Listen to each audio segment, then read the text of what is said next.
Good morning from KMVT. You're starting the day with Rise and Shine and Local 11 News.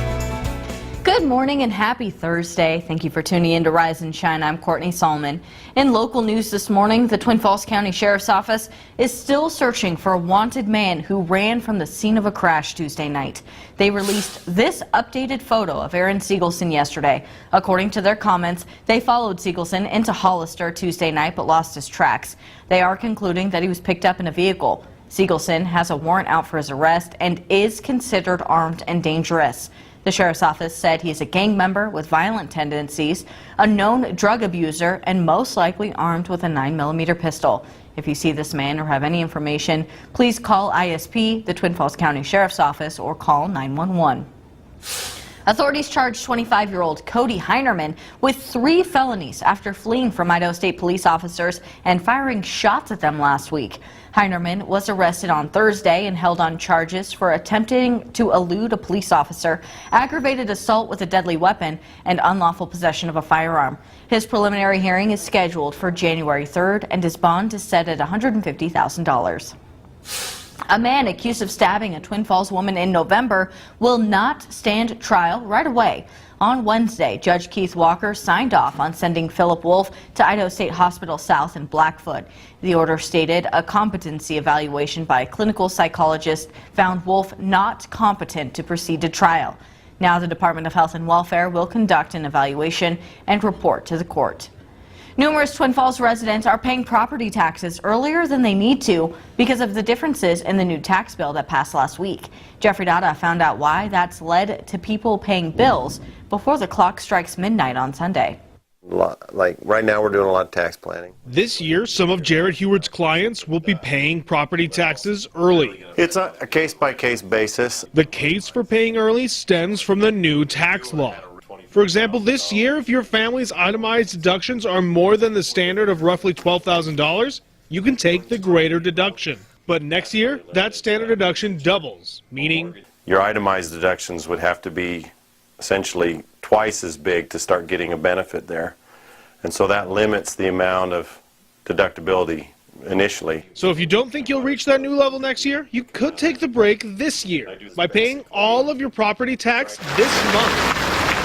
The Twin Falls County Treasurer's Office says there's 2 halves of installments. The first half is due by December 20th and the second half in June of next year. They tell me they've had numerous people pay both installments this month, referencing the new tax bill as their reason why. They're being encouraged to maybe prepay some of that tax. Pay that second half that would be due in June now and get that deduction right now because it probably won't be deductible in the future. So it allows you to make an extra deduction this year that you won't need to do next year. But like we said before, this is a case-by-case basis. So if you want to know if this is a good strategy for you, the easiest thing to do would probably be to contact your tax professional. Jeffrey Dada, KMVT News. And now I'm joined by meteorologist Jordan Dressman for our first look at weather. He's very glad he rents. Yeah, So confused. Yeah, the whole new tax thing is quite confusing, and you know, best thing to do again is go to a professional who knows what they're talking about a whole lot more than I do. Okay, well, put on a coat when you head out the door to go talk to that professional because it's cold. It really is, though. 27 in Twin Falls, 23 in Jerome, 26 in Burley, 21 degrees right now in Haley. Everybody actually reporting relatively clear skies, and generally speaking, that's the way we'll stay. I do have a few clouds hanging out with us this afternoon, but otherwise, 35 by 12 o'clock, 39 by 3 p.m. Most folks finishing the day right around 40 or 41 degrees. Across the mountains, very similar setup, just a little cooler. 31 by 12, 36 by 3. We'll finish the day right around 38, and I would not be the least bit surprised if somebody across the Wood River Valley today sees 40, Miss Courtney. Thanks, Jordan. And after last year's surprising weather conditions, the city of Twin Falls decided to prepare themselves using salt brine on the roads for snow removal. The brine prevents snow from turning into ice on roads, and city officials said one of the biggest challenges they face is when temperatures go below freezing levels and some patches of ice can still accumulate on the roads. The city will continue to release brine on the streets and have snow plows throughout the city. The city recommends to be patient and drive with caution. Certainly when it's below 20 degrees and it stays that way for a couple days, that brine's not going to work, and in fact salt or very little that we have will penetrate that ice. What we will do is put sand down in those intersections. All that really does is add a degree of traction during those freezing conditions. Officials said they aren't able to add much brine on residential streets because it can cause damage to vehicles and landscaping. If you travel on Highway 26 towards Bliss, you may expect some delays after New Year's Day. The Idaho Transportation Department announced they will begin construction on 4 Gooding Canal bridges beginning January 2nd. Construction will begin between 1500 East Road and 1850 East Road. The 4 bridges are part of a replacement project that will include 17 bridges throughout eastern Idaho. The 4 bridges were selected because they are over 50 years old. The new bridges are going to be a little bit wider and higher, so they'll be able to allow for more flow to go through. And then they're also going to be wider than the existing ones, so it's more safe for the traveling public. The construction is expected to be finished by April 15th of 2018.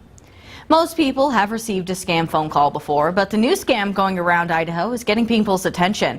Residents are picking up their phone and seeing a call from their own number, but instead of the 208 area code, it has the new Idaho area code 986, which leads some people to be curious and answer the call. But according to the Federal Trade Commission, that isn't a good idea. In a press release, they said scammers hope seeing your own number will make you curious enough to answer and give them the information they want. Stephanie Rose said she and her husband both got the call, but luckily she had been warned not to answer. Oh, I've heard that they'll be saying that they're AT&T or Verizon, and they're going to tell you that something's wrong with your account, and a lot of people could fall for it, you know, especially if they don't know what's going on. Stephanie said her policy is to just not answer any phone calls from numbers she doesn't know. She said if it's important enough, the person will leave a voicemail and she can call them back later. She said the biggest thing she can suggest is to be cautious. Calling all business people, if you want to serve on the Twin Falls Chamber of Commerce, now's your chance. There are 5 spots soon to be open on the board of directors. Since they can't serve again, their spots are up for election. You have to be an employee of a chamber member business, and you can't already have someone from your business on the board. You would be responsible for supervising the chamber and the direction of its work. The president of the organization said he wants to see a variety of businesses represented.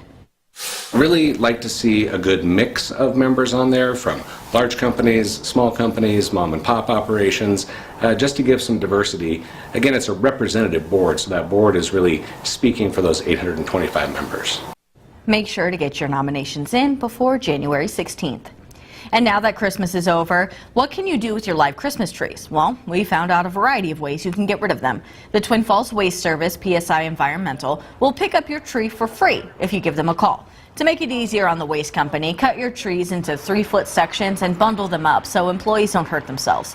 This year, Lloyd Family Christmas Trees had about 150 to 200 leftover trees, and they gave them to a man outside of town for wildlife habitat. He's more than happy to have them out there and watch all the rabbits and birds come in and out, and just thinks it's the greatest thing. And that does not mean you can just dump your tree out in the wild. Southern Idaho Solid Waste also has 7 different transfer stations across the Magic Valley and can take Christmas trees as long as they are not decorated. There may be a fee at the stations, but the Solid Waste Company will grind all the tree waste into wood chips. If you or someone you know has a birthday coming up, you can submit that name at KMVT.com for their chance to win a $25 gift certificate to Burger Stop. Every morning after the Facebook question of the day, we'll give you a happy birthday shout out from all of us at KMVT. Have a look outside this morning over Blue Lakes here in Twin Falls. The snow is finally off Blue Lakes, but it's cold, so you could still see a little bit of black ice. Good news, we are going to warm up today. Details in just a bit. And now your Local 11 weather with Jordan Dressman.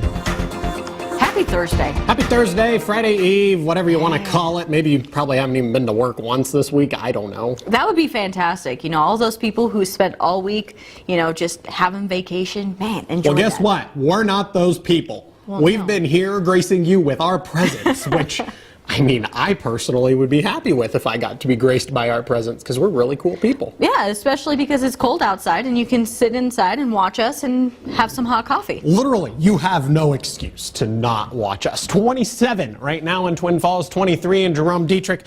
I still expect that you're not actually that cold, but it does say you're sitting at 13 degrees. 21 up in Haley, 16 degrees in Ketchum. All week I've been showing you national temperatures because they've been deep into the negatives. Today I'm showing you national temperatures because they're actually in the positives. I mean, they're in the single digits, but still, we have made it to 2 in Bismarck. We have made it to 4 in Minneapolis. Chicago, you are starting off so warm this morning. Currently, you're sitting at 5 degrees. Back home, here in southern Idaho, we're talking about the exact opposite. Our warming trend is actually going to continue, which means instead of a little bit of snow to round out the work week, some of us are actually talking about the chance for a little bit of rain. Don't worry if you have New Year's Eve plans.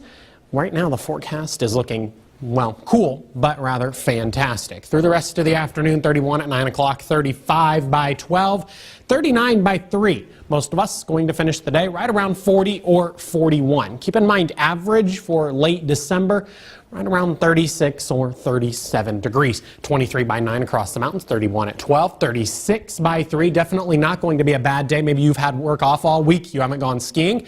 Today would be a good day to do that. 37 inches right now at the summit of Pomerel, or at the summit of Sun Valley, rather. Pomerel has 31 inches, and then Magic Mountain comes in at 27 inches. Satellite and radar really hasn't looked that bad through the overnight. Early this morning, most of us have remained rather clear. The exception, just a few clouds, and we'll keep those with us as we go throughout the course of the afternoon, even getting into the early part of the evening. We're still dry, but here's Futurecast trying to bring in just a little bit of snow early this evening. I don't think it's going to work. Any snow up towards the Wood River Valley will push its way into the area early Thursday morning. It'll stick with us through the course of, Friday morning. It'll stick with us through the course of your Friday afternoon and even getting into the early parts of your Friday evening. For that reason, folks up towards the Wood River Valley have found themselves under a winter weather advisory. That goes into effect 6 o'clock tonight. It expires 9 a.m. on Saturday. Those above 7,000 feet could see anywhere from 6 to 12 inches of snow. Everybody else, well, we get to warm up and we get to stay dry on Friday, 43. I do have 41 for your Saturday, a few scattered rain showers, and then we are cooler for Sunday and Monday. Across the mountains, a very similar setup, 43 on Friday, 38 on Saturday, scattered rain, scattered snow, and I'm just kind of confused as to what day of the week it actually is. I've been off all week. I woke up on Tuesday, I thought it was like Wednesday or Thursday, and now I think today's Wednesday, and I just really don't know what to do with my life. Well, you know, it's pretty easy to do with the holidays and things like that. It's that weird in-between week where you're not really sure what to do with your hands. It is really the most awkward week of the year. Yeah, nobody blames you. I don't think anybody else really knows what day of the week it is either. Okay, guys, apparently it's Thursday, and I'm only saying apparently because this is what I've been told. Thanks, Jordan. Yep. In this morning's health news, exercising twice a week may improve thinking and memory in patients with mild cognitive impairment. That's according to a new guideline from the American Academy of Neurology. Mild cognitive impairment is common with aging and can progress to dementia. Symptoms include becoming forgetful and having trouble with complex tasks. The internet could help more people get tested for sexually transmitted diseases. London researchers studied more than 2,000 people and showed testing rates for STDs were nearly doubled in a group offered internet-based testing compared to those going to health clinics to get tested. A new study in the New England Journal of Medicine suggests MRIs are safe for patients with pacemakers or defibrillators. Safety concerns often keep patients from those devices from having an MRI, but researchers looking at 1,500 patients found no long-term clinically significant problems. New Year's Eve is 3 days away. Security preparations are underway in some of the country's most popular party spots right now. John Lawrence reports. Heightened security. That's what people who attend New Year's Eve celebrations in major cities will see. Officials in Las Vegas expect smaller than usual crowds this New Year's Eve, following the mass shooting in October that claimed dozens of lives. So in previous years, we had spotters in elevated positions throughout the downtown area and the Strip corridor. But this year, along with those spotters, they will be accompanied by snipers. There will be more than 300 National Guard troops in Vegas this New Year's Eve, double the amount typically on hand. And mobile command posts will be staged throughout Sin City. Traditionally, we had 2 in place, and they were our own assets here in the valley, but the federal government, along with DHS and the FBI, will each bring a mobile command post to assist us in communications if needed. Roughly 1,500 police officers will be patrolling the Las Vegas area over the 3-day holiday weekend. Security in New York's Times Square will reach unprecedented levels this New Year's Eve. This after the city had 2 terror attacks within the last 3 months. The NYPD says they'll release more information about their preparations on Thursday. More than 1 million people are expected to ring in the new year in the Big Apple. Despite the increase in police, officials remind the public to report anything suspicious. Nothing's too small to say something. I'm John Lawrence reporting. Some lottery ticket winners want answers and cash after being denied their winnings. That story next.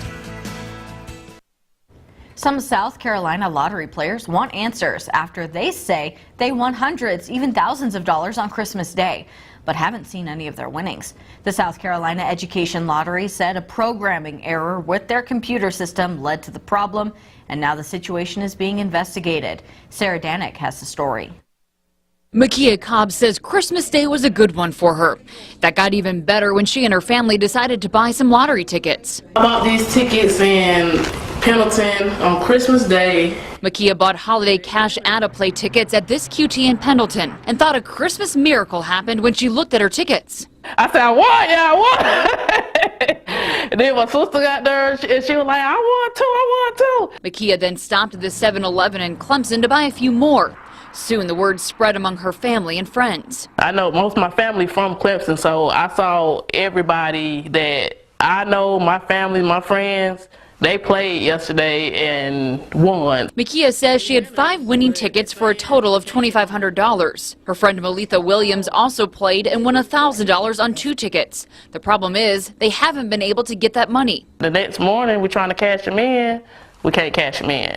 So, and that hurt a lot of people. My heart just felt in my stomach. Oh Lord, you know I spent my last $4. The South Carolina Education Lottery says a programming error with their computer system vendor led to the issue on Christmas Day. They say as soon as the problem was discovered, the game was suspended.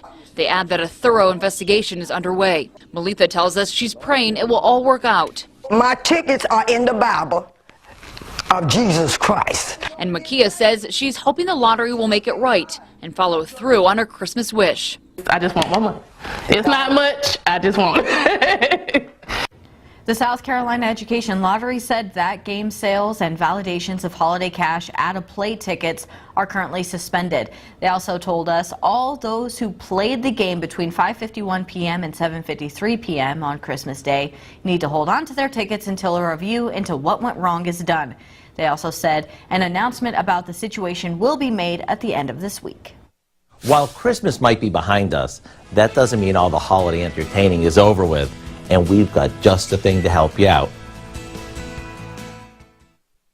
Welcome back. With all that your teen has going on, it may be difficult to catch a few moments of their attention. Now, a new study finds that keeping your teen busy may really be better for them. We seem to be busier than ever, and that can quickly lead to burnout. But now a new study finds that keeping your teenager busy may really be better for them. Developmental psychologists studied over 10,000 teens from across the country. They found that teens who were more involved with a sport or music had more self-esteem. Those who were more involved in sports and clubs were also more physically active. These activities are thought to be good for teens because they help provide kids with greater social support from teachers and adults within their communities. So, how can parents get their teens more involved?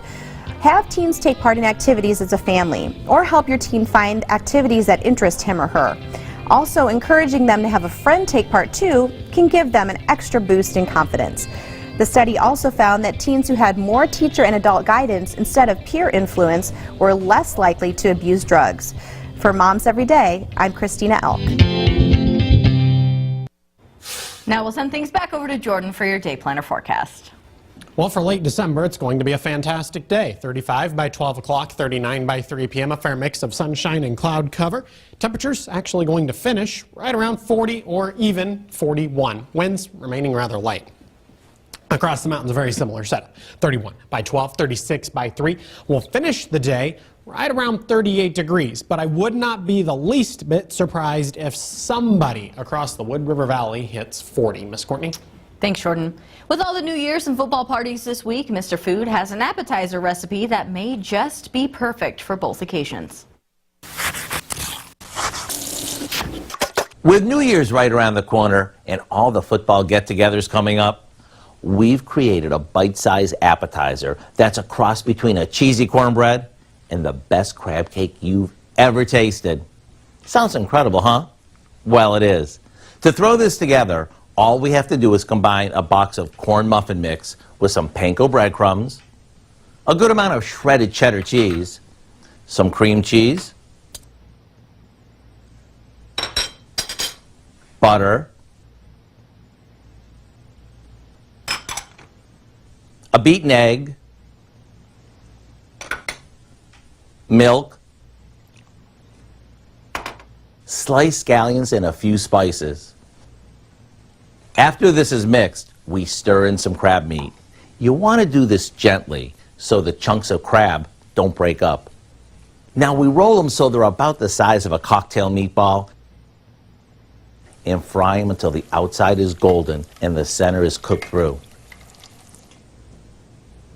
And in case you're wondering if you can make these ahead of time, you can. Simply reheat them on a cookie sheet in the oven. Maybe serve them up with your favorite dipping sauce and let the party begin. To get the recipe for our cheesy crab poppers, all you have to do is visit our website. I'm Howard in the Mr. Food Test Kitchen, where today we found a get the party started way for you to say, ooh, it's so good. If you'd like that recipe, you can find it online at KMVT.com. That's going to do it for this half hour of Rise and Shine. We'll be back with your local news headlines after the break.